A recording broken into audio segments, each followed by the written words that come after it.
Father Kuriakose വെള്ളച്ചാലിൽ ഇപ്പോൾ പ്രകാശ് മാഷ് ഇവിടെ സംസാരിച്ചു, ശ്രീ പഴകുളം മധുവും യുവരാജും ഒക്കെ സംസാരിച്ചു.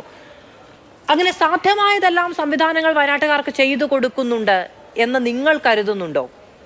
ഈ നിയമത്തിന്റെ നൂലാമാലകൾക്കപ്പുറത്ത് സർക്കാരിന് കാര്യക്ഷമമായി ഇടപെടാൻ കഴിയുന്ന എന്തൊക്കെ കാര്യങ്ങളുണ്ട് അവിടെ?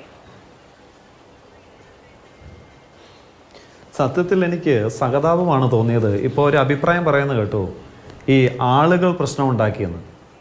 ഞാൻ നേരത്തെ സൂചിപ്പിച്ചിരുന്നു, ഇത് ഇന്നലെ ഈ അപകടമുണ്ടായി. ഇന്നലെ വൈകിട്ട് ഇവിടുത്തെ സ്ഥലം MLA മെഡിക്കൽ കോളേജിൽ പോയി അദ്ദേഹം ഇനിഷ്യേറ്റീവ് എടുത്ത് രാത്രിയിൽ പോസ്റ്റ്മോർട്ടം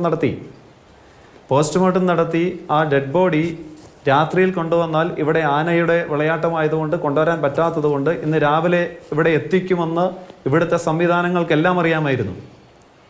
ഈ ആളുകൾ സംഘടിക്കുമെന്നും ഈ ഇവിടുത്തെ ഭരണകൂടത്തിന് അറിയാമായിരുന്നു. എന്നിട്ട് 9:30 ഇവിടെ വന്നപ്പോൾ ഇവിടെ വന്ന പോലീസുകാരെയോ ഇവിടെ വന്ന ജനപ്രതിനിധികളെ ആരും ഉപദ്രവിച്ചിട്ടില്ല. എത്ര നേരം കഴിഞ്ഞു? ഒരു പരിധിയില്ലേ? അപ്പോൾ ഈ ജനത്തിൻ്റെ ക്ഷമ നശിച്ചു. കൃത്യമായി ഒരു മറുപടി കൊടുക്കേണ്ടുന്ന ആളുകൾ ഇവിടെ കടന്നു വരാതെ, കളക്ടർ ഈ ജില്ലയിലുള്ള ആളാണല്ലോ, കൽപ്പറ്റയിൽ നിന്ന് പുൽപ്പള്ളിയിൽ വരാൻ എത്ര ദൂരമുണ്ട്? എന്നിട്ട് ഈ കളക്ടർ ഒന്നും ഇങ്ങോട്ട് കടന്നു വന്നില്ല. ഈ ജനം ഇത്രമാത്രം രോഷാകുലരായപ്പോഴാണ് ADM ഒന്ന് കടന്നു വരാൻ തയ്യാറായത്. CF വന്നിട്ട് പോലീസ് സ്റ്റേഷനിൽ വെയിറ്റ് ചെയ്യുകയായിരുന്നു. ജനപ്രതിനിധികൾ കാത്തു നിൽക്കുന്നു, ഒരു ചർച്ച നടത്ത്, ഒരു തീരുമാനം പറയേ. ഇത്തരത്തിലുള്ളൊരു ഭരണകൂടത്തെ ഞങ്ങൾ എങ്ങനെ വിശ്വസിക്കണം? ഇവിടെ ഒരു അപകടമുണ്ടായാൽ ജനത്തിൻ്റെ കൂടെ നിൽക്കുന്ന ഭരണകൂടമാണെങ്കിൽ ഉടനെ അവിടെ വരണ്ടേ? നിങ്ങളുടെ വേദനയിൽ ഞങ്ങൾ പങ്കുചേരുന്നു എന്ന് പറയണ്ടേ? അവരുടെ പ്രശ്നത്തിന് പരിഹാരം ഉണ്ടാക്കാനുള്ള നിയമ സംവിധാനങ്ങൾ ഇവിടെ കൊണ്ടുവരണ്ടേ? എന്നിട്ടാണ് ഈ പറയുന്നത് ഞങ്ങൾ ജനത്തിൻ്റെ കൂടെയാണ്. ഞങ്ങൾക്കിത് എങ്ങനെ വിശ്വസിക്കാൻ പറ്റും? പിന്നെ ഇത് കഴിഞ്ഞിട്ട് കുറേ പ്രഖ്യാപനങ്ങൾ നടത്തുന്നുണ്ട്. ഞങ്ങൾ ആ കുടുംബത്തെ ഏറ്റെടുക്കും, അല്ലെങ്കിൽ മറ്റു കാര്യങ്ങളൊക്കെ ചെയ്യുമെന്ന്.